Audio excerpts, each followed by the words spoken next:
अस्सलामुअलैकुम। Of camera stories के एक न्यू एपिसोड के साथ मैं हूं Azhar Malik. Thank you so much and love you so much आप सबके प्यार भरे फीडबैक का।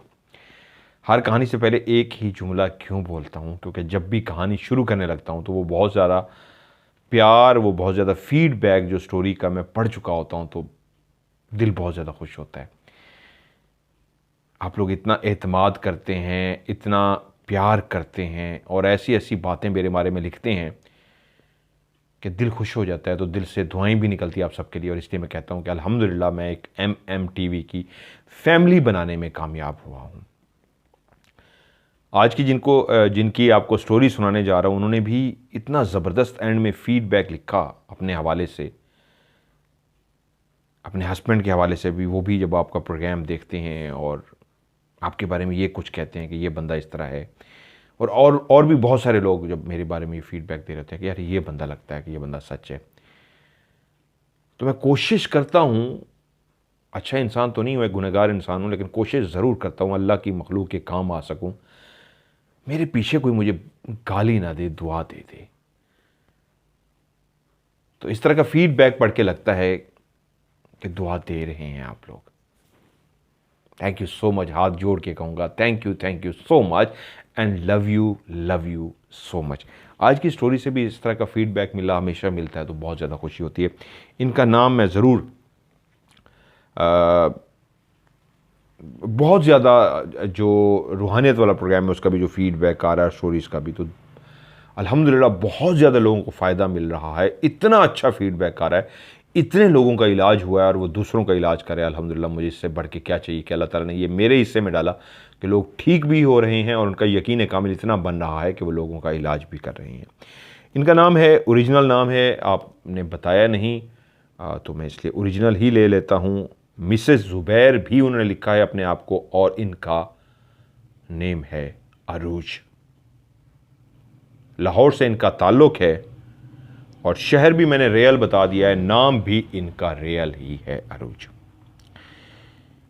लोग मुझे जो कहानियां भेजते हैं, मिसेस ज़ुबैर आपसे ही शेयर कर रहा हूं, मुझे माफ़ कर दीजिएगा, शुरू में ही कह रहा हूं। लोग जो मुझे कहानी भेजते हैं ना, आगे पीछे करके भेजते हैं, मुख्तसर सी भेजते हैं, टू दी पॉइंट बात कर देते, कहते हैं सर आप लफाजी खुद बनाते हैं, इसको बना लीजिएगा। आपने इतनी डिटेल से मुझे कहानी भेजी है, पहले 10 मिनट का एक क्लिप है, उसके बाद 52 मिनट का क्लिप है, फिर एक 10 मिनट का है, कोई 1.5 घंटे की कहानी है। आपकी ज़िंदगी के बीते हुए हर पल को आपने वॉइस रिकॉर्ड में मुझे सेंड किया है। आपकी स्टोरी मैंने पहली दफ़ा सुनी, बहुत सारे वाक़यात भूल गया, फिर दूसरी दफ़ा सुनी भूल गया, फिर आज तीसरी दफ़ा सुनी है कि उनको याद कर सकूं, क्योंकि आपके साथ तो वो बीते हुए लम्हे हैं, वो पल हैं जो आपके साथ गुजरे हैं।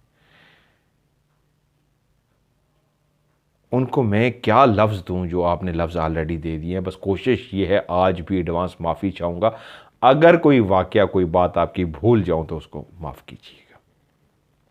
लोगों को तो खुद से कहानी का एक नक्शा खींचता हूँ, इसको कोशिश करूँगा ऐसा ही नक्शा खींच सकूँ। कहानी है उस अरूज की, जो इस वक्त एक बीवी भी हैं, माँ भी हैं, ज़िंदगी के उस हिस्से में हैं जहाँ पे बहुत ज़्यादा अपनी ज़िम्मेदारियों को निभा रही हैं। पढ़ी लिखी होने के साथ साथ एक अच्छी बीवी, एक अच्छी माँ का किरदार अदा कर रही हैं। लेकिन कहानी है उस पल की, उन लम्हों की, उस दौर की जब वो अभी छोटी से थी। कहानी शुरू होती है वहाँ से। वो कहती हैं हम जिस घर में रहते थे, नीचे एक फैमिली रहती थी, ऊपर हम लोग रहते थे। नीचे वाला जो पोर्शन था काफ़ी बड़ा था, वहाँ पे एक आंटी रहती थी। हमें कुछ अरसे बाद पता लगा कि वो जो नीचे, क्योंकि अरूज के वालदैन को तो शायद पहले से पता हो, लेकिन अरूज उस एज में पहुंची जब उनको बातों की समझ आनी शुरू हुई, तभी वो कहती हैं कि मुझे भी पता लगा कि नीचे जो घर है वहाँ पे इस तरह के वाक़यात होते हैं कि उस घर में कोई अगर मेहमान आता था तो डर जाता था। क्या उसके साथ होता था, कौन उसके साथ ऐसा कुछ करता था कि मेहमान उस घर से जाते हुए इन लफ्ज़ों से जाता था कि वापस दोबारा नहीं आएंगे, ये घर बहुत ही हॉन्टेड है, भूतिया घर है। भूत जहां पे रहते हैं उसको भूतिया घर भी बोलते हैं। इस तरह की वाक्य सुनते रहे, लेकिन वहीं पे एक ऐसा वाक्य क्लियर जो उनके कानों ने सुना वो ये था कि नीचे जो आंटी रहती थी उनके यहां बच्चा पैदा हुआ। उन्हीं दिनों में ऐसा हुआ कि वो अपने बिस्तर पर लेटी हुई थी, रात का टाइम था, तो उन्होंने अपना बाजू, अमूमन लोग रात को जब सोते हैं लाइट जल रही हो तो आंखों के आगे अंधेरा करने के लिए अपने बाजू को ऐसे सोए हुए अपने बाजू को आंखों पे या माथे पे रख लेते हैं। कुछ लोगों की ऐसे ऐसे करते होते हैं, आदत सी होती है।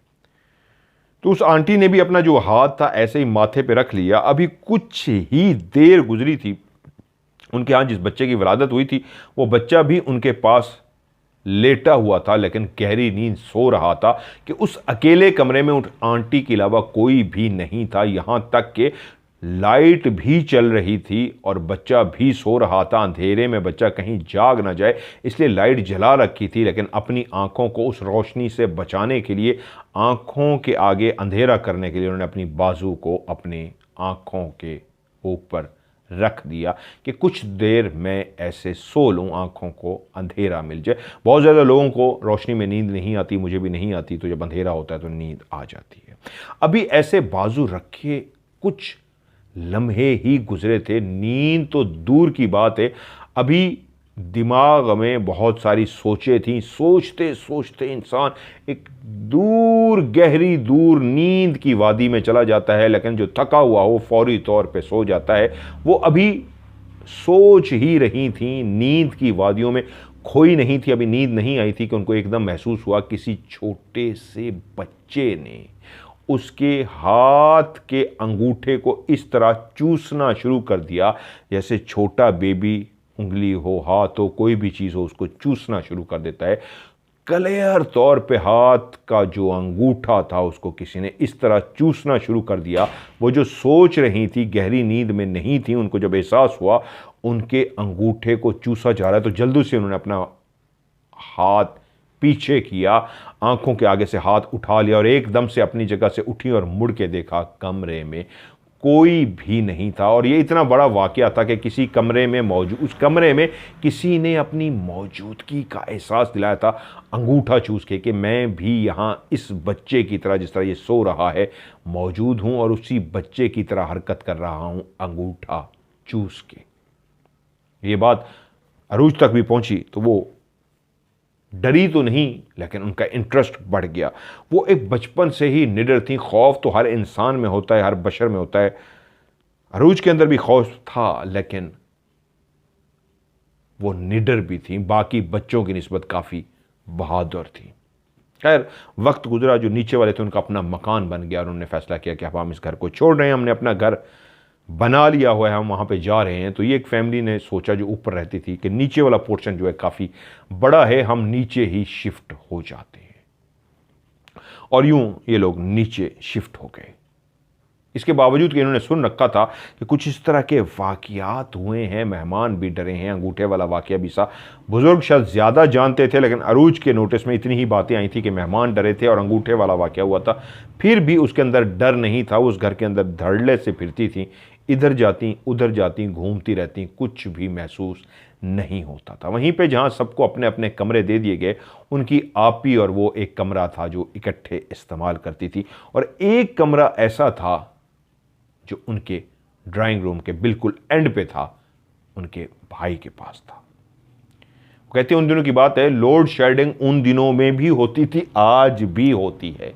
कैसी कमाल बात है, कब की स्टोरी है और आज भी वैसे ही लोड शेडिंग पाकिस्तान में ख़त्म नहीं हो सकी। लाहौर में ही वो रहते थे। वो कहती हैं कि आधे घंटे के लिए कभी कभी रात को लाइट चली जाती थी, लेकिन आधे घंटे बाद आ जाती थी, कभी कभी घंटे के लिए भी जाती थी। उस वक्त जब लाइट चली जाती थी तो घर के अंदर मोमबत्तियां जला ली जाती थी। अमूमन उस घरों में उस तरह होता था। शहरी लाइफ के अंदर मोमबत्तियां जला दी जाती थी, देहातों के अंदर दिए और लालटेन जलाए जाते थे। हमारे घर में भी जब रात के टाइम पे लाइट चली जाती थी तो मोमबत्ती जला ली जाती थी। ऐसी ही एक रात जैसे ही लाइट गई तो मैं कुछ देर तो बैठी रही, आंटी आपी बाकी सारे लोग वहीं पे बैठे हुए थे, कि एकदम से मैं उठी और चलती हुई ड्राइंग रूम से होती हुई उस रूम में पहुंच गई जहां पे भाई सोता था। उसके दो दरवाजे थे, एक तो ड्राइंग रूम के अंदर से था और एक दरवाज़ा बाहर की तरफ भी खुलता था, यानी उसी घर के अंदर ही खुलता था लेकिन ड्राइंग रूम वाले हिस्से से दूसरी तरफ था।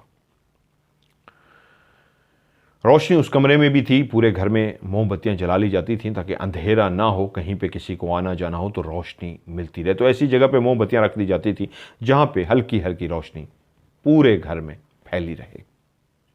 वो कहती है मैं चलती हुई भाई के बेड पे जाके लेट गई। कोई ख़ास वजह नहीं थी, वैसे ही सारे गपशप कर रहे हैं तो मुझे अकेले में जाके कुछ देर के लिए लेटना है। और जब मैं भाई के बेडरूम पे जाके जैसे ही लेटी तो मेरी टांगें उस तरफ थी जिस तरफ सामने एक दरवाज़ा था जो बाहर की तरफ खुलता था, उसके आगे पर्दे पड़े हुए थे। अब उस कमरे में इतनी ही रोशनी थी कि बहुत ज़्यादा रोशनी नहीं थी, वो जो सामने ड्राइंग रूम में मोमबत्ती जल रही थी उसकी रोशनी इस कमरे में भी आ रही थी। यूं समझिए इस कमरे में भी धुंधला धुंधला सब कुछ नज़र आ रहा था। इतना क्लियर ज़रूर था कि मैं बिस्तर तक भी पहुंच गई, बिस्तर पे लेट गई भी गई और सामने वाला दरवाज़ा भी और उसके आगे लगा पर्दा भी मुझे नज़र आ रहा था, दरवाज़ा बंद था। उस बेड पे आके लेटे हुए मुझे कुछ देर हुई थी कि मैं ऐसे छत को घूर रही थी, क्या सोच रही थी, मन में दिमाग में क्या था कुछ भी नहीं पता था कि एकदम महसूस हुआ कमरे में कोई हलचल है।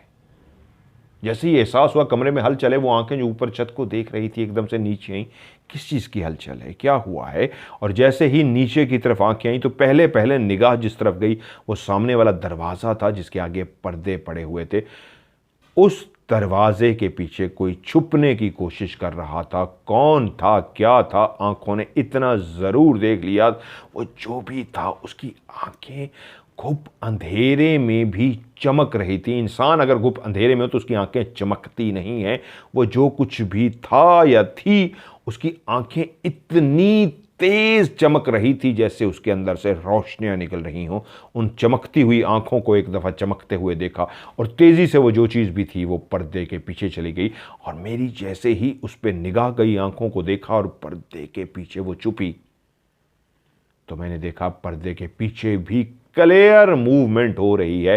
पर्दा बाकायदा हिल रहा है जैसे कोई पीछे छुपा हुआ है और छुपने की कोशिश कर रहा है।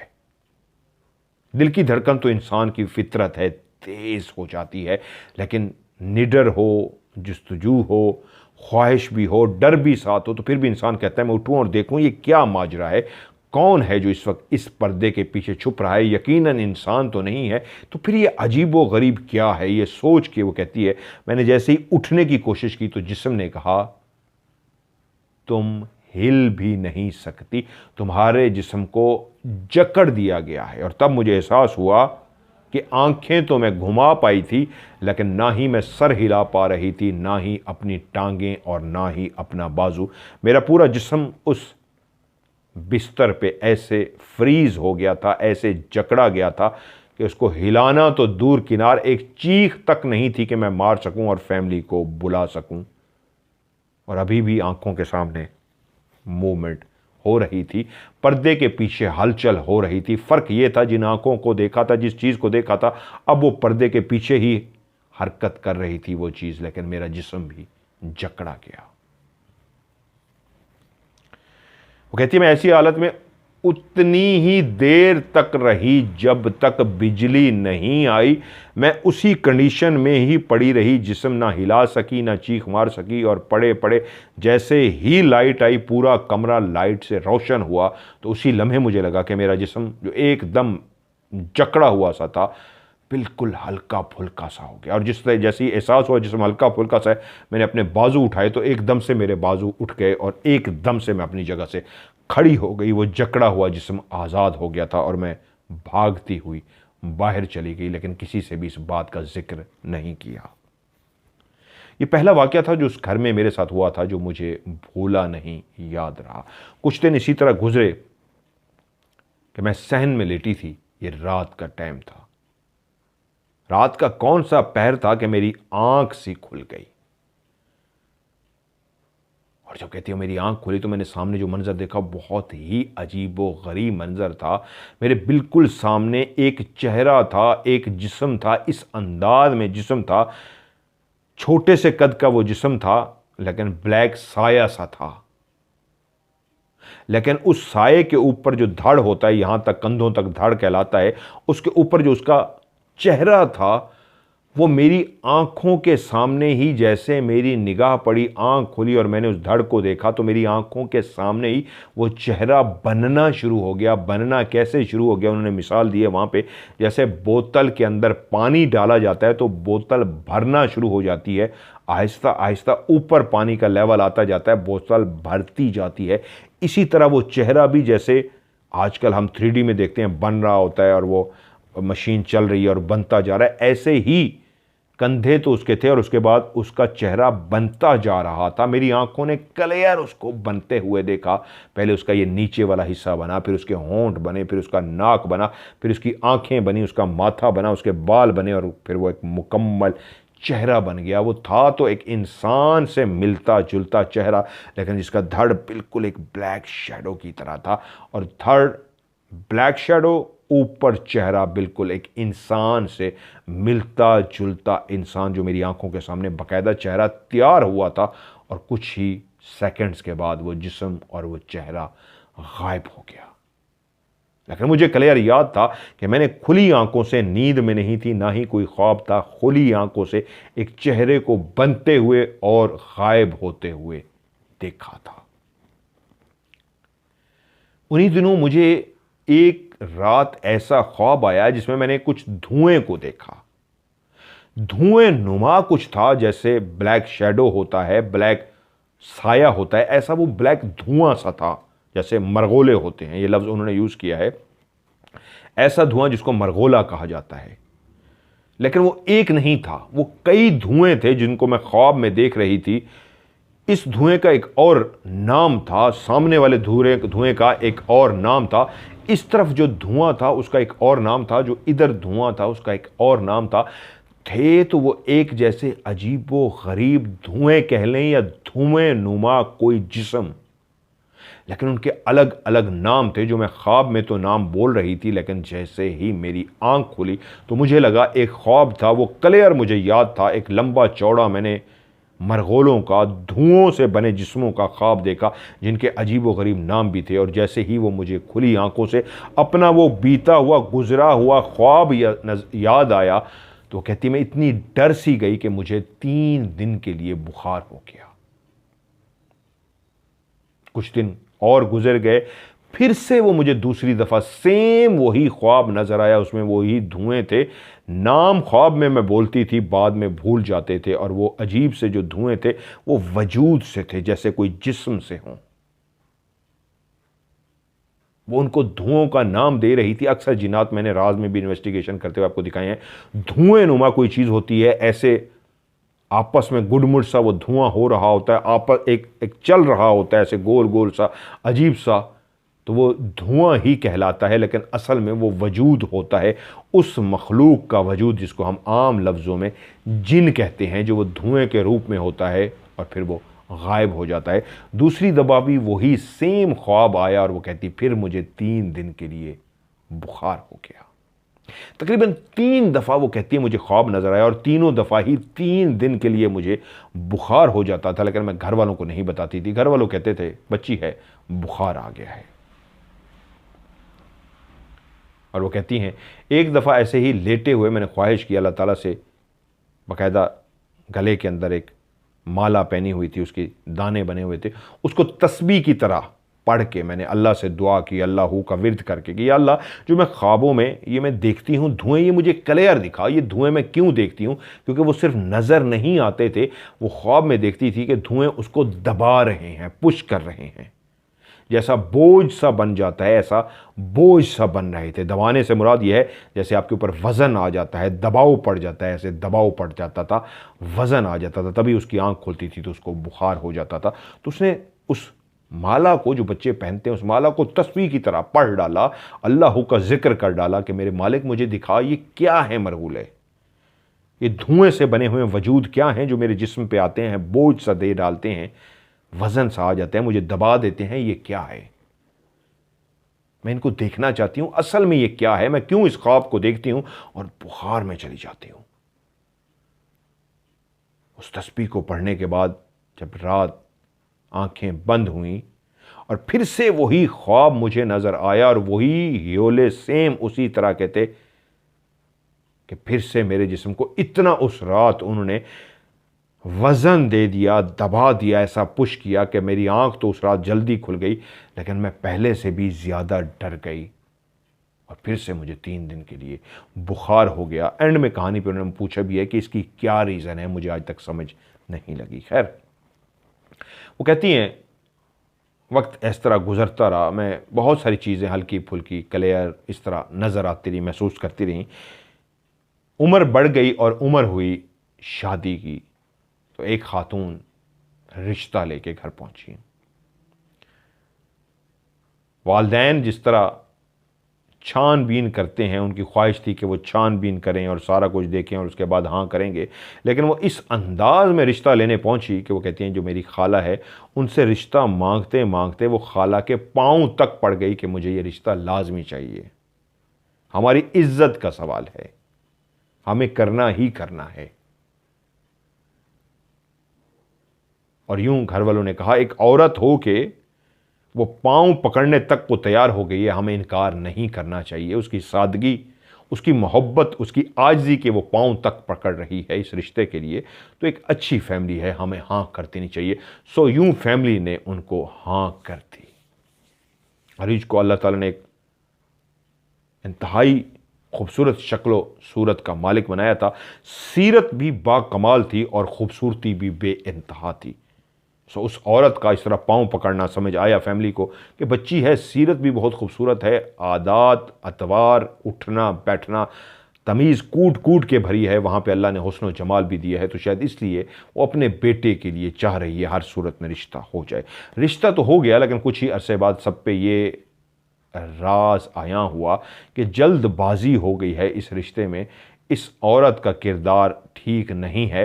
सुनने में पता ये भी लगा कि वो जादू वगैरह करती है, काले जादू और इस तरह के चिल्ले चिल्ले और अजीब सी इस तरह की उसके बारे में बातें पता लगी। तो सब फैमिली ने कहा बहुत बड़ी गलती हो गई हमसे, हमें इतनी जल्दी नहीं करनी चाहिए थी, और यूं उसको बुला के रिश्ता ख़त्म कर दिया गया।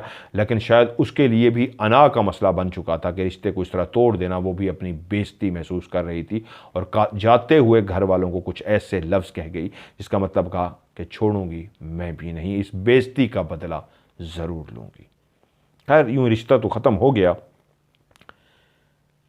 लेकिन अरूज की ज़िंदगी में एक अजीब सी तब्दीली आई इस रिश्ते के बाद। वो कहती है मेरे ऊपर ऐसा बीतना शुरू हो गया कि मैं शीशे के सामने खड़ी होती थी, लड़कियां जैसे ही शीशे को देखती हैं, हार श्रृंगार के लिए खड़ी होती हैं, तो मैं अपना चेहरा देखते देखते मुझे ऐसे महसूस होता पीछे कोई खड़ा है। एकदम मैं चौंकती, मुड़ के देखती तो पीछे कोई भी ना होता। फिर दोबारा शीशे की तरफ मैं देखती और फिर कुछ देर के बाद फौरन नहीं, मैं तकती रहती पीछे कोई है, पीछे कोई नहीं। और फिर जब मैं मस्त हो जाती और अपने आप को देख रही होती तो फिर एहसास होता कि जब मेरा फोकस शीशे से हटता है, अपने आप को देखना शुरू करती हूँ, तो महसूस होता है पीछे कोई है। पीछे मुड़ के देखती तो पीछे कोई भी ना होता।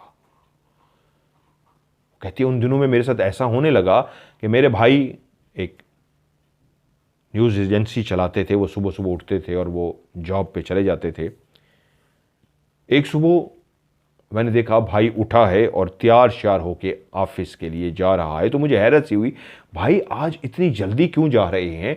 अभी तो रोशनी भी नहीं फैली थी, अभी तो अंधेरा था, घर के बाकी लोग भी अभी सो रहे थे, घर के अंदर वही सोने वाला ही माहौल था। सोने वाले माहौल के अंदर ये होता है कि पंखे भी चल रहे होते हैं, बिस्तर पे जिस्म भी करवटें बदल रहे होते हैं, बहुत से जिस्म आधा जिंदा और आधा एक और दुनिया में पहुंचे होते हैं जिसको ख्वाब कहते हो, और वहाँ पे पूरे घर के अंदर एक खामोशी का सा समा होता है। वहाँ पे कोई एक शख्स उठे और बाहर की तरफ जा रहा हो और दूसरा जिसकी आंख खुल जाए तो वो ज़रूर चौंकता है, खैर है आज इतनी जल्दी ये क्यों जा रहा है? तो भाई को इतनी जल्दी जाता देख के मुझे भी हैरत हुई कि भाई से पूछ सकूँ, भाई खैरियत, आज कोई इमरजेंसी पड़ गई या क्या काम हुआ है कि आज आप इतनी जल्दी जा रहे हैं? वो कहती है मैं चलती हुई अपने भाई के पीछे जाना शुरू हो गई और भाई जैसे ही दरवाजे पे पहुंचा मैंने देखा भाई गायब हो गया। और मैं इस बात पे हैरान हो गई कि दरवाज़ा अंदर से ही बंद था तो भाई कहाँ गया? अगर वो बाहर गया था तो उसके पीछे तो मैं आ रही थी, तो दरवाज़ा किसने बंद किया? खुद ब खुद तो दरवाज़ा बंद नहीं हो सकता था, तो फिर भाई कहाँ चला गया? वापस गई, भागते हुए गई, कमरे में जाके भाई को देखा तो वो अपने बिस्तर पर सो रहा था। तो फिर ये क्या था? ये जो मंजर देखा ये क्या था? मेरा वहम था या मैंने वाकई भाई को जाते हुए देखा है? कुछ दिनों के बाद फिर से यही मंजर देखा, भाई को देखा तैयार हो चुका है और जाने के लिए खड़ा है। तो फिर मेरे दिमाग में आया, मैंने उस दिन भी देखा था, आज फिर देख रही हूं, क्या वाकई भाई जा रहा है या आज भी मेरा वहम है? तो अपने आप को चुटकी काट के देखी, जिसने कहा तुम जाग रही हो, नींद में नहीं हो, तुम्हारा भाई ही सामने है। और वैसा ही हुआ, भाई फिर से चलता हुआ दरवाजे की तरफ चल पड़ा। अरूज भी चलती हुई भाई के पीछे गई और दरवाजे के करीब पहुंची तो देखा भाई नहीं है, दरवाजा उसी दिन की तरह बंद है। तो फिर भाई कहां गया?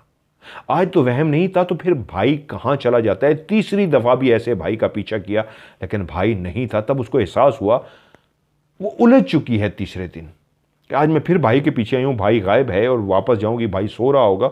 ये मुझे क्या होता जा रहा है? मैं क्यों उलझती जा रहा हूँ? ये मेरे साथ हो क्या रहा है?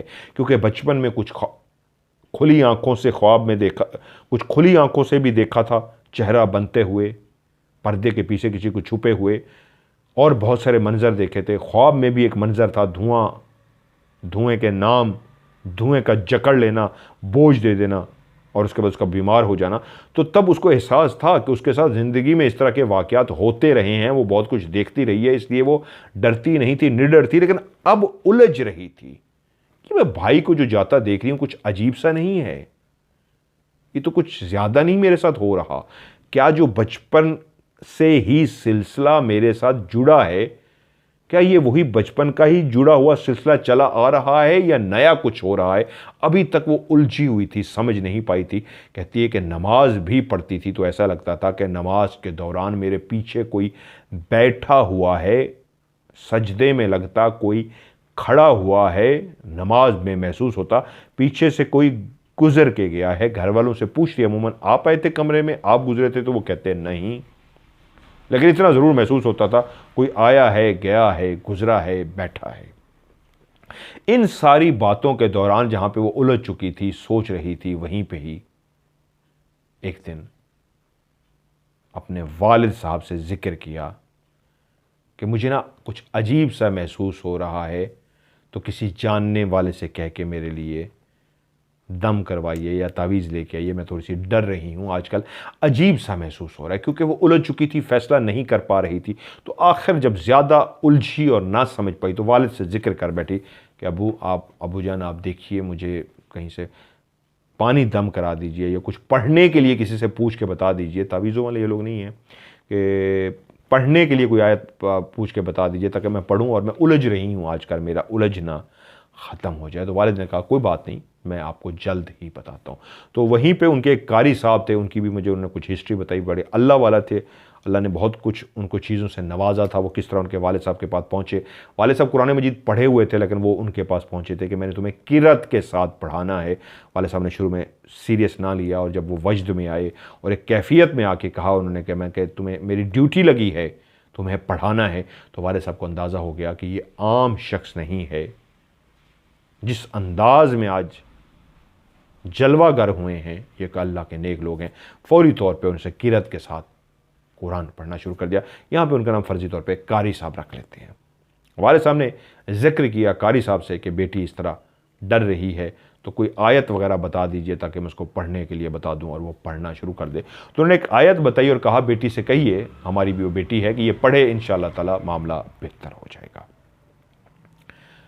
कारी साहब की बताई हुई वालिद साहब ने मुझे आयत बता दी और मैंने उस आयत को 1-2 दिन तो पढ़ा, लेकिन ऐसा हुआ मेरे साथ को जो ना भूलने वाली बंदी थी, उस आयत को 2 दिन पढ़ने के बाद भूल सी गई, समझ ही नहीं आया हुआ मेरे साथ क्या क्या मुझे याद ही नहीं आ रही थी वो क्या आयत थी। बहुत ही आसान सी आयत थी जो वाले साहब ने बताई थी और मैं भूल चुकी थी, मुझे याद नहीं आ रही थी। शर्म आ रही थी वाले साहब को कहूँ कि वाले साहब मैं वो आयत भूल गई हूँ, तो वो सोचते कि मेरी बेटी तो कुरान पढ़ी हुई है, नमाज की पाबंदी करती है, दीन के साथ उसका लगाव है, पूरे घर के अंदर तमाम लोग दीन से जुड़े हैं, नमाज कुरान की पाबंदी है, तो कैसे हो सकता है कि छोटी सी आयत जो तुम्हें पढ़ने के लिए बताई कि तुम भूल भी गई हो।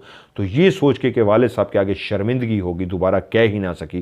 कुछ दिन इसी तरह गुजर गए और समझ ही ना आई कि मैं क्या करूं। एक रात इसी तरह सोने से पहले, आयत तो याद नहीं थी, अल्लाह ताला से हम कलाम हुई कि या अल्लाह, तू मुझे जानता है मैं कैसी हूँ, मैं भूल गई हूँ, वाले से शर्मिंदगी की वजह से जिक्र भी नहीं कर सकती कि आयत भूल गई हूँ, क्या पढ़ूँ। तो मेरे मालिक तू ही ख्वाब में मुझे, सॉरी, जब उन्होंने ख्वाब, जब उन्होंने कारी साहब ने उनको आयत पढ़ने के लिए दी थी तो साथ में ये भी कहा था कि ख्वाब में जो भी नज़र आए वो मुझे बेटा ज़रूर बताना कि ख्वाब में क्या नज़र आया है। इस आयत को मुसलसल पढ़ते रहना। वो तो 2 रातें पढ़ के भूल गई थी, अब पूछते हुए शर्मा रही थी कि क्या पढ़ूँ। तो तभी 3-4 रातों के बाद नींद से पहले आंखें बंद की, अल्लाह ताला से हम कलाम हुई, या अल्लाह मैं आयत भूल गई हूँ, मेरे मालिक आज नींद में जो कारी साहब ने कहा था वो मुझे चेहरा दिखा दे। या मेरे मालिक तू मुझे जानता है मैं कैसी हूं। इस तरह की बहुत सारी बातें उन्होंने अल्लाह ताला के साथ हम कलाम करते हुए कहीं, और उसके बाद कहते हैं मुझे जो कुछ याद था, जितनी कुरान मजीद की आयात याद थी, जितनी कुरान मजीद की सूरतें याद थीं, जो कुछ भी मुझे याद था, सबका सब मैं पढ़ती रही पढ़ती रही पढ़ती रही, यहाँ तक कि मुझे नींद आ गई। और जैसे ही नींद आई वहाँ पे एक ख्वाब, एक मंजर मेरा इंतज़ार कर रहा था। वो कहती है मैं एक चारपाई पे लेटी हुई हूं, मैं अपने घर में हूं, एक कमरा है। वो आंटी जिसको हम कपड़े सिलने के लिए दे के आते थे, वो हमारे कपड़े सी के देती थी, उसी घर के अंदर एक और भी उन आंटी के पास एक औरत आती होती थी। मैं उसका नाम नहीं जानती थी, हाँ चेहरे से वो बहुत मासूम सी औरत थी, बहुत कम उसको बोलते हुए देखा था। वो खामोश तबीयत की थी। जब भी उस घर में उससे मुलाकात हुई थी, उस कपड़े वाले घर में जहाँ पे आंटी को मैं कपड़े देने जाती थी, तो वो बैठी होती थी, बोलती नहीं थी, चुप थी, घूरती भी नहीं थी, अपने काम से काम रखती, खामोश होकर बैठी होती थी। इसलिए वो मुझे याद रहती थी कि ऐसी गुमसुम सी औरत है, ना किसी से बात करती है, ना दुआ सलाम करती है, ना किसी की मामला में टांग अड़ाती है, ना ज़्यादा किसी को घूरती है, चुप करके बैठी है। हाँ शायद वो भी कपड़े सिलने के लिए देने आती थी। तो मैंने अपने ख्वाब में उसी ही औरत को देखा। मैं चारपाई पे लेटी हूँ और तकरीबन 4 से 5 कदम के फासले पे वही औरत मेरे सामने खड़ी है। मैं हैरान होती हूँ, ये तो वही औरत है जिसको मैंने वहां पे देखा था, कपड़े वाली आंटी की तरफ। ये इस वक्त क्या कर रही है? वो सामने खड़ी है और मुझे खड़ी देख के मुस्करा रही है। मैं भी उसको देख के हल्का सा मुस्कराती हूँ बदले में, कि वो भी मुझे देख के मुस्करा रही है। और उसके बाद मुस्कुराते मुस्कुराते वो एक कदम आगे बढ़ाती है, ऐसे जैसे मेरी तरफ वो बढ़ना चाह रही है।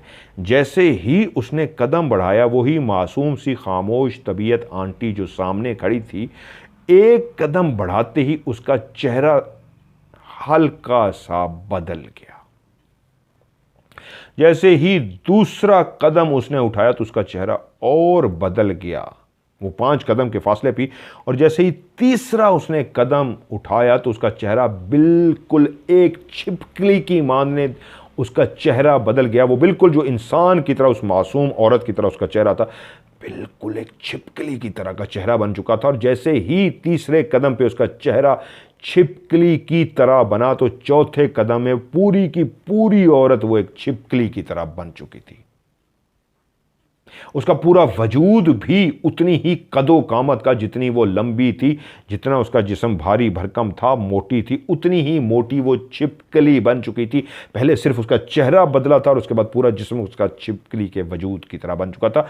और छिपकली भी आम जो दीवारों पर नजर आती है वो भी इतनी खौफनाक नहीं थी, छिपकली से मिलती जुलती कह सकते हैं, ये नहीं कह सकते कि प्योर छिपकली बन गई थी, उससे मिलता जुलता ऐसा भयानक सा चेहरा और जिस्म बन गया था जिसको कहती हैं वो, मैं नींद में भी देख के शदीद डर गई। मेरे जिस्म ने झटका लिया और मेरे मुंह से एक हल्की सी नींद में चीख सी निकली और उसी वक्त मैंने आंखें खोल दी। आंखें खुलते ही मैंने देखा मेरा वजूद कांप रहा है, लरज रहा है, दिल की धड़कन बहुत तेज है और अभी ख्वाब, जिस ख्वाब को देखा था वो याद था। वो छिपकली की माने एक अजीबोगरीब भयानक सी चीज़ बन गई थी जिसको मैंने देखा था और उसकी वजह से मेरी चीख निकली थी और मेरी आंख खुल गई थी। ये मैंने ख्वाब में क्या देखा है? ये मैंने किसको देख लिया है? उसके बाद मैं सो नहीं सकी। जब सुबह उठी तो घर में भाभी मौजूद थी, छोटी उम्र की थी वो भी। मैंने भाभी से कहा, भाभी मैंने एक बहुत ही भयानक ख्वाब देखा है। भाभी ने मुझसे पूछा, क्या देखा है ख्वाब? मैंने पूरा ख्वाब उनको सुना दिया। भाभी ने जब मेरा पूरा ख्वाब सुना तो वो भी मैच्योर नहीं थी, छोटी एज की थी, छोटी उम्र में उनकी शादी हो गई थी। मजाक के मूड में कहा, मैं बताऊं तुम्हें वो कैसी थी? अरूज कहती है, मैंने कहा हाँ बताएं। तो उन्होंने मजाक में वैसा चेहरा बिगाड़ा, अपना हाथों के साथ मुंह के साथ ऐसे बिगाड़ के अपना चेहरा बनाया जैसे मजाक में मुझे डराने की कोशिश कर रही हूं। अमूमन जिस तरह लड़कियां करती हैं कि उन्होंने उस अंदाज में चेहरे को बिगाड़ा और मुझे मजाक में डरा के दिखाया कि ऐसी बनी थी ना। लेकिन उस वक्त मुझे लगा कि ये चेहरा जो मजाक में उन्होंने बनाया था बिल्कुल उसी छिपकली नुमा भयानक औरत का सा चेहरा बन गया था। तो मेरे मुंह से चीख निकल गई। वो भी डर गई और मुझे कहा, अरूज क्या हुआ है? मैंने कहा, भाभी आपका चेहरा बिल्कुल उसी भयानक औरत, उसी भयानक छिपकली की तरह बन गया था, प्लीज इस चेहरे को दोबारा ना बनाइएगा। और वो चेहरा इस तरह मेरे दिमाग में नक्श हो गया। उसके बाद तो मेरी हालत ये हो गई, उठते बैठते खाते पीते हर लम्हे मुझे यूं लगता था कि वो चेहरा मेरी आंखों के सामने आ जाएगा। इससे वो कहती हैं मदर साहब, अंदाज़ा लगाइए कि जब मैं बाथरूम में मुंह धो रही होती थी तो आंखें बंद नहीं करती थी। साबुन जब आप फेस पे लगाते हैं और मुंह धो रहे होते हैं तो आपको आंखें बंद करनी होती हैं कि कहीं साबुन या फेस वॉश आंखों में ना चला जाए। तो इस खौफ से कि मैं आंखें बंद करूंगी तो वो भयानक चेहरे वाली मेरे पीछे आ जाएगी, इस हद तक उसका खौफ मेरे ऊपर सवार हो गया था कि मैं अगर नमाज पढ़ रही होती थी तो नमाज के दौरान मुसलसल ये एहसास रहता था कि वो पीछे छिपकली वाली बैठी हुई है। मुझे नमाज में लगता था कि अभी वो गर्दन बाहर निकालेगी और इस सिमत से आगे आ जाएगी। फिर एकदम महसूस होता था, नहीं नहीं, इधर से अभी वो गर्दन निकाल के आगे आ जाएगी। पूरी नमाज खौफ में मैं पढ़ते हुए जब मैं सलाम फेरती थी नमाज के लिए तो लगता था जैसे ही मैं इस तरफ सलाम फेरूंगी तो वो सामने खड़ी होगी, मुस्कुरा रही होगी, मुस्कुराते ही उसका चेहरा छिपकली की तरह बन जाएगा। और दूसरी तरफ जैसे ही मैं सलाम फेरती थी तब भी यही ख्याल होता था, अगर उधर नहीं थी तो इधर ज़रूर होगी। और डरते डरते मैं इस तरफ सलाम फेरती थी तो वहाँ पे भी नहीं होती थी। मेरा खौफ मेरे ऊपर इतना सवार होता था, होगी यहीं कहीं, वो यहीं कहीं मौजूद है। अब मेरी ऐसी कंडीशन हो चुकी थी कि मैं रात को सोते हुए भी नींद में झटके ले रही थी। हर लम्हे मुझे उस छिपकली नुमा चेहरे का, छिपकली बना वजूद का एहसास रहता और लगता वो मेरे पास है। मैं उसको देख नहीं पा रही थी लेकिन ये एहसास था मेरे इर्द गिर्द है, मेरे पास है। हर वक्त खौफ, हर वक्त खौफ।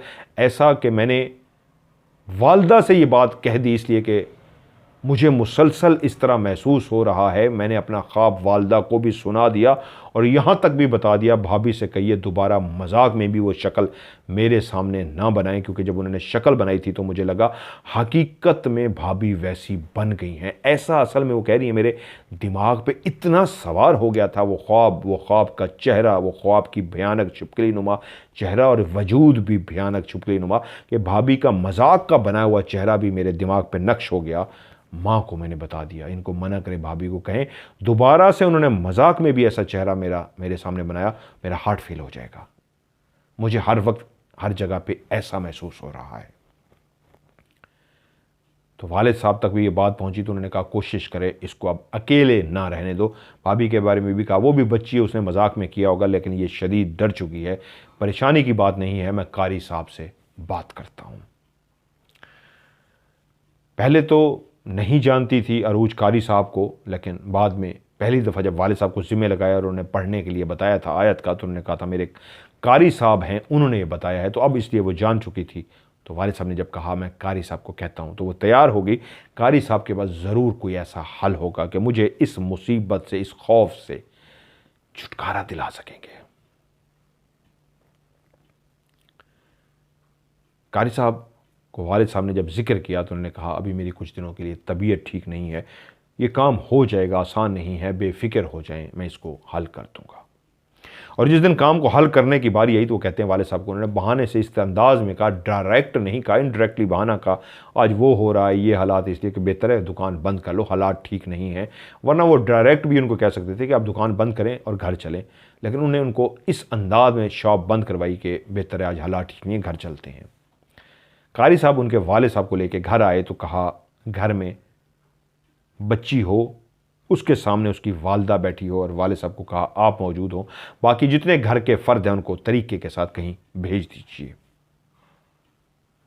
वालिद साहब ने ऐसा ही किया, सबको भेज दिया और उसके बाद कहा मुझे एक अदद दिया चाहिए और एक पाइप चाहिए। अमूमन घरों में एक पाइप होता है पानी डालने के लिए, पौधों को भी पानी उसी पाइप से दिया जाता है, या पानी कहीं दूर पहुंचाना हो तो नल के ऊपर पाइप लगा के दूर तक वो आप पाइप लेके जाते हैं और पाइप के ज़रिए पानी लगाते हैं। उन्होंने कहा मुझे एक पाइप का इतना फुट का टुकड़ा चाहिए जो इस्तेमाल हुआ ना हो, बिल्कुल नया खरीद के लेके आए। तो वो एक नया पानी का टुकड़ा भी खरीद के लेके आए और एक दिया और तेल, और उस दिए में जलाने के लिए कॉटन की जो एक लो सी बनाई जाती है वो भी ले आए। घर में जब सामान पहुंच गया तो कहा अरूज को बुला के लाइए। अरूज कहती है जब मेरे पास पापा आए और उन्होंने कहा आओ बेटा, कारी साहब आ चुके हैं, उनके पास चलो, तो मुझे ऐसा लगा जैसे मेरे ऊपर बोझ सा बन रहा है, मेरे दिल की घबराहट बढ़ती गई और मैंने कहा नहीं पापा मैंने नहीं आना। उनको कहें जो भी पानी दम करके देना है मुझे पानी दम करके दे दें, जो आयत पढ़ने के लिए बतानी है मुझे आयत बता दें। पता नहीं क्यों मेरा दिल चाह रहा है मैं वहाँ पर ना जाऊँ, मैंने नहीं जाना। पापा मेरी इस कैफियत को समझ पा रहे थे, मैं जान के ऐसा नहीं कर रही थी, मेरी कैफियत इस तरह की हो रही थी। उस कमरे में जाते हुए मुझे खौफ हो रहा था जैसे कोई ना नजर आने वाली ताकत मुझे वहां जाने से रोक रही हो, और मैं रुक रही थी, मैं नहीं जाना चाह रही थी।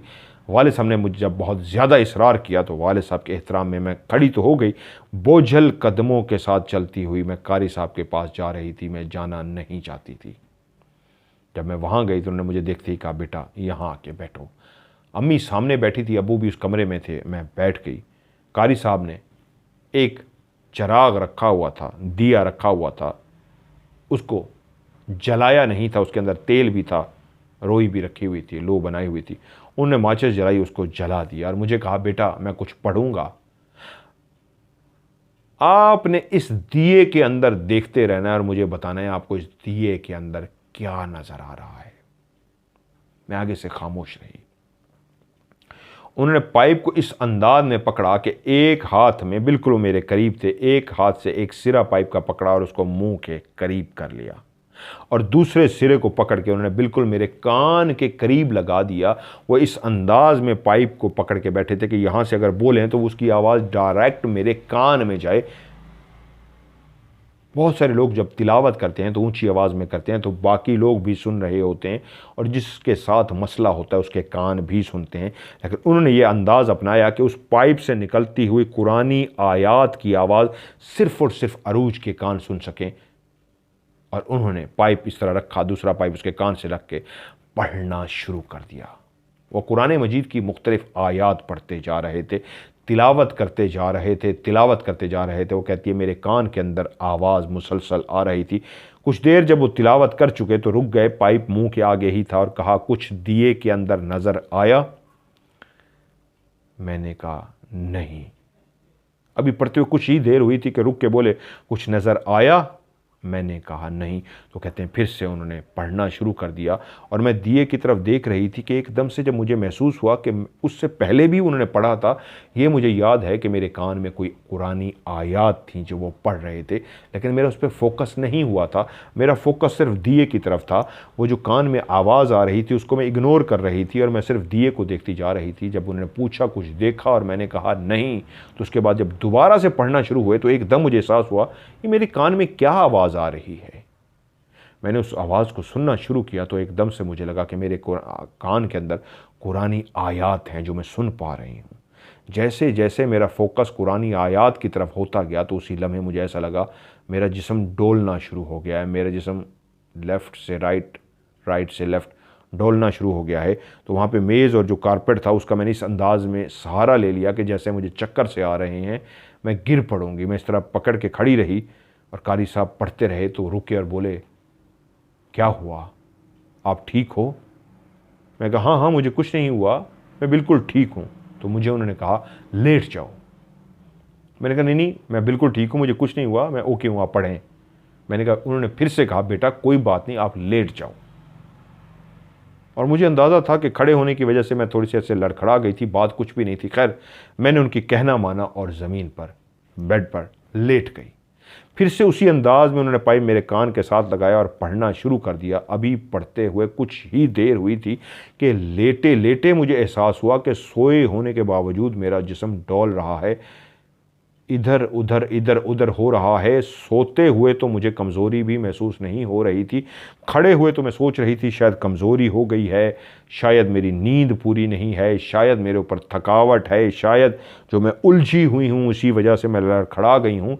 लेकिन सोए हुए तो कुछ भी नहीं ऐसा होना चाहिए था, फिर भी मेरा जिस्म लड़खड़ा रहा था, इधर उधर, दाएं तरफ बाएं तरफ, लेफ़्ट राइट, ऐसे मैं लड़खड़ा रही थी। कारी साहब पढ़ते रहे पढ़ते रहे पढ़ते रहे और दिए की तरफ मुझे इशारा करते थे, देखो। मैं दिए की तरफ देखती थी, लेकिन मेरा ध्यान दिए की तरफ से हट चुका था।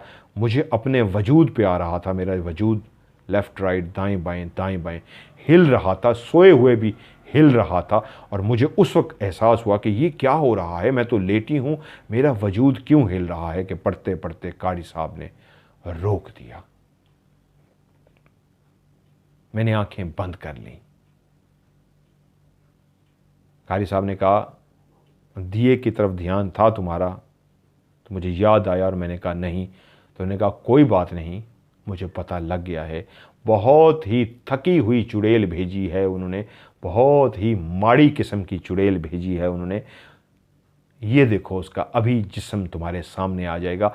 और वहाँ पे मैंने आंखें खोल दी, पापा ने भी देखा, मामा ने भी देखा, मैंने भी देखा। ऊपर ऐसे छत से तकरीबन कोई 2 इंच 2.5 इंच का जैसे एक तिनका सा होता है, एक तिनके की तरह का था, ऊपर से उड़ता हुआ आया और हमारी आंखों के सामने नीचे गिर गया। और कारी साहब ने उसको देख के ही कहा था, ये देखो, इतनी माड़ी किस्म की, इतनी थकी हुई किस्म की ये चुड़ैल भेजनी थी। कोई भेजनी होती, भेजनी भी थी, कोई क्लास की भी तो भेजते, पता तो लगता। ऐसी थी, अभी तो पढ़ाई करनी शुरू हुई की थी कि वो अपना बुत यहाँ पे छोड़ गई है, वो जा चुकी है, मेरी पढ़ाई करने से पहले ही भाग गई है, लेकिन अपना बुत यहाँ पे फेंक गई है। ये उसका बुत है, उसी चुड़ैल का, थकी हुई चुड़ैल का, उसी आम सी चुड़ैल का जिसकी ताकत ही कोई नहीं, अपना बुत यहाँ पे फेंक गई। ये देखो उसका बुत पड़ा है, उसी चुड़ैल का। क्योंकि वो जो कारी साहब थे, जिस तरह मैंने जिक्र किया कि वाले साहब को उन्होंने कहा था ड्यूटी लगी है तुम्हें किरत पढ़ाने की, तो वहीं पे कुछ ऐसी बातें भी कही थी कि वाले साहब को एहसास हो गया था कि ये सही माने में अल्लाह वाले हैं, और वो अल्लाह वाले ही थे। इसलिए वो चुड़ैल जब वो घर में दाखिल हुए थे तो इस अंदाज में भाग गई थी। पहले मुझे आने नहीं दे रही थी, मुझे अंदर जाने से रोक रही थी, और जब मैं अंदर चली गई थी तो उसके बाद वो एकदम से भाग गई थी और अपना बुत, अपना वजूद इस तरह एक तिनके की सूरत में वहाँ पे फेंक गई थी, ये निशानी दे के कि हाँ मैं भाग गई हूँ, मुझे माफ़ कर दो। तभी वो कह रहे थे कारी साहब कि बहुत ही थकी हुई सी आम सी किस्म की चुड़ैल उन्होंने लगाई है पीछे। कोई चुड़ैल तो लगाते, पता तो लगता। तो वाले साहब से कहा, इस बुत को उठाइए और इस बुत को जाके कब्रिस्तान जब आप पहुँचें तो जो कब्रिस्तान की दीवार होगी, दीवार के बिल्कुल साथ नीचे आपने गड़ा खोदना है, और गड़ा खोद के इसके बुत को, इसके वजूद को वहाँ पे दफना देना है और वापस मुड़ के नहीं आना। बहुत कमज़ोर सी है, कोई बात नहीं। वालिद साहब ने कहा जैसे आपका हुक्म। और जैसे ही वालिद साहब ने हमारे सामने हाथ बढ़ाया उसको उठाने के लिए, उस तिनके को जिसको वो चुड़ैल का बुत कह रहे थे, चुड़ैल का वजूद कह रहे थे, आंखों के सामने ही छत से गिरा था, ज़मीन पे पड़ा था। वालिद साहब ने जैसे ही हाथ बढ़ाया, वहाँ पे कुछ भी नहीं था। उसको गिरता हुआ भी सबने देखा था, अरूज कहती है मुझ समेत सबने देखा था, लेकिन वहीं पे ही उसको गायब होता भी सबने देख लिया कि अब वो वहाँ पे नहीं था। ना कारी साहब झुके थे, ना कुछ हुआ था, वो अपनी जगह से गायब हो गया था। तो वो मुस्कुराए और कहा, लो अपना बुत भी लेके भाग गई है। ऐसी डरी है कि अपना बुत भी लेके भागी है, अब घबराने की ज़रूरत नहीं है। मुझे कहा बेटा अब आप कैसा महसूस कर रही हो? तो मैंने ऐसा अपने वजूद को महसूस किया, जैसे मेरा वजूद बिल्कुल हल्का फुल्का हो गया, मैं बिल्कुल रिलैक्स अपने आप को महसूस कर रही थी। तो मैंने ऐसे गर्दन हिलाई कि जी मैं अपने आप को काफ़ी रिलैक्स महसूस कर रही हूँ, बहुत ज़्यादा फ़र्क है। उसने कहा बेटा आपने परेशान नहीं होना, आज तक वैसे नौबत तो नहीं आई कि मैंने किसी का इलाज किया और वो चीज़ फिर से लौट के आई है, आती नहीं है, लेकिन फिर भी आपने परेशान नहीं होना। ज़िंदगी में कुछ होगा तो मैं हूं ना, उम्मीद पूरी है ये दोबारा वापस नहीं आएगी, लेकिन आपने एहतियाती तौर पे ये वाली आयत कुछ अरसे तक पढ़ते रहनी है। लेकिन ये थकी हुई सी जो चुड़ैल थी अब वापस नहीं आई थी।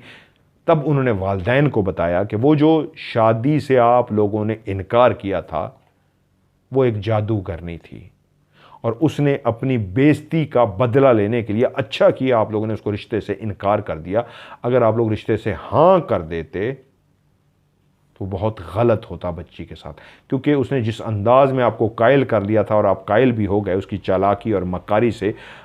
आपने जब पता कर लिया कि वो एक जादूगरनी है, अमलियात करने वाली, काला जादू करने वाली औरत है, तो आपने बच्ची का रिश्ता तो तोड़ दिया। लेकिन उसी लम्हे आपको उसने धमकी भी दी थी कि मैं इसका बदला लूँगी। सबने कहा हाँ। तो उसने कहा उसने बदले में ये किया है कि एक चुड़ैल को भेज दिया था, इसके पीछे लगा दिया था, जो हर वक्त इसको महसूस करा रही थी, ख्वाब में भी, खुली आंखों से भी, बाथरूम जाते हुए भी, नमाज़ पढ़ते हुए भी, चलते फिरते थी, उठते बैठते सोते, हर वक्त वो इसको महसूस करा रही थी। लेकिन मेरे आगे बहुत ही वो थकी हुई सी चुड़ैल थी कि थोड़ी देर भी नहीं टिक पाई। कोई टिकती तो सही और मैं सवाल जवाब करता, वो पहले ही भाग गई, यहाँ तक कि अपने जिस्म का वो बुत, वो वजूद भी साथ ले गई।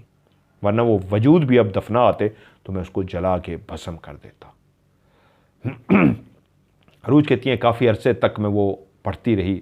अम्मी ने उनके लिए खाना वगैरह बनाया था, उन्होंने खाना शाना खाया, कारी साहब ने, वो चले गए और मैं काफ़ी अरसे तक वो एहतियाती तदाबीर भी करती रही और फिर मेरे साथ काफ़ी अरसे तक कुछ भी नहीं हुआ। वो जो मामला था जिन्नात का, जो मैं बचपन में देख रही थी, उलझ गई थी कि ये इस वजह से हो रहा है क्योंकि मैंने एक चेहरे को बनते देखा था, मैंने उस पर्दे के पीछे देखा था, धुएं को देखती थी, मरगोलों को देखती थी, मैं उसके साथ समझ रही थी। तब मुझे पता लगा कि वो अलग कुछ था, वो उस घर में जो कुछ था उसकी वजह से था। लेकिन ये जो था, भाई को जाते हुए देखना, ख्वाब में उस बुढ़िया को देखना, छिपकली नुमा चीज़ को देखना, और बाकी कुछ जो मेरे साथ हो रहा था नमाज में मुंह हाथ धोते हुए, वो उस भेजी हुई चुड़ैल की वजह से हो रहा था।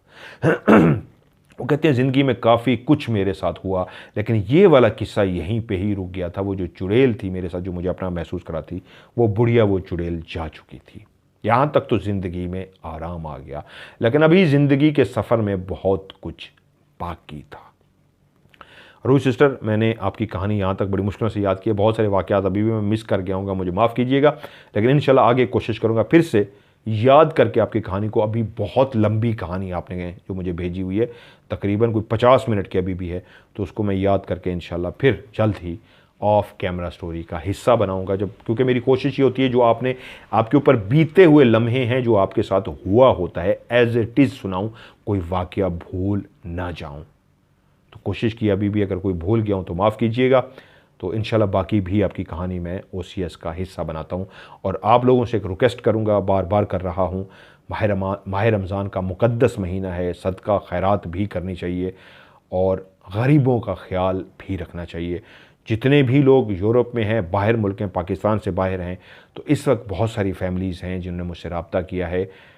उनको राशन की सूरत में या फिर पैसों की सूरत में, ज़िंदगी भी और भी बहुत ज़्यादा ज़रूरियात होती है। हमने फ़ैसला किया कि उनकी फिर से एक दफ़ा मदद करें, स्पेशली इस महीने में तो कम से कम, चाहे वो आप सदका खैरात करना चाहें या फिर वैसे मदद करना चाहें तो ज़रूर मदद कीजिए, आगे बढ़ के हिस्सा लीजिए, ताकि उन फैमिलीज़ को मैं राशन डलवा के दे सकूं।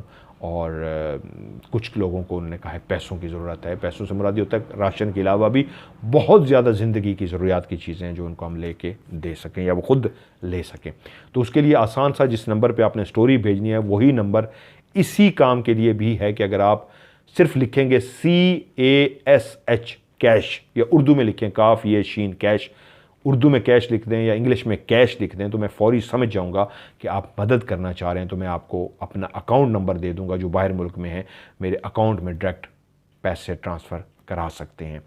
और मेरा नंबर है जिस पे आपने कैश लिखना है, व्हाट्सअप का नंबर है 0092 या फिर प्लस जमा का निशान जो होता है 92, पाकिस्तान का कोड है, जमा 92 प्लस 92 3136655500। मैं रिपीट कर देता हूँ 0092 या फिर लिखें प्लस 92 3136655500।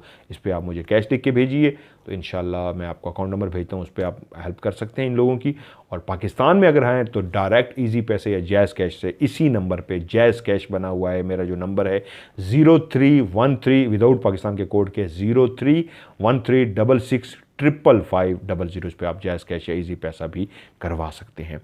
और ऑफ कैमरा स्टोरी के लिए भी कहानी वॉइस मैसेज रिकॉर्ड करके या लिख के आप इसी ही व्हाट्सएप के नंबर के ऊपर आप मुझे भेजिए। लेकिन आखिरी लफ्ज़ जो आप भेजेंगे वो लिखेंगे STORY, इंग्लिश में स्टोरी या उर्दू में स्टोरी लिख के भेजें, या फिर आप लिख सकते हैं OCS। OCS का मतलब है O से बनता है ऑफ, C से बनता है कैमरा और स्टोरी S से बनता है, इसलिए OCS भी आप लिख देंगे तो मैं समझ जाऊंगा आपने मुझे कहानी भेजी है। कुछ लोगों ने एक बहुत पुरानी कहानी मुझे मिली है तो उन्होंने OCS नहीं लिखा था, स्टोरी नहीं लिखा था, इसलिए बहुत टाइम हो चुका है लेकिन उसको मैं प्रोग्राम में शामिल नहीं कर सका। वो आपकी अपनी मिस्टेक है क्योंकि आप स्टोरी लिखना भूल गए थे। अगर आप स्टोरी या OCS लिखना भूल जाएंगे तो फिर कहानी प्रोग्राम में शामिल नहीं होगी। नंबर मैं अनाउंस कर चुका हूँ, इसमें आप मुझे भेजिए, इंशाल्लाह आपकी कहानी को मैं OCS का हिस्सा बनाऊँगा। आज की OCS से मज़हर मलिक को दीजिए इजाज़त, अपना ढेर सारा ख्याल रखिएगा, खुदा हाफिज़।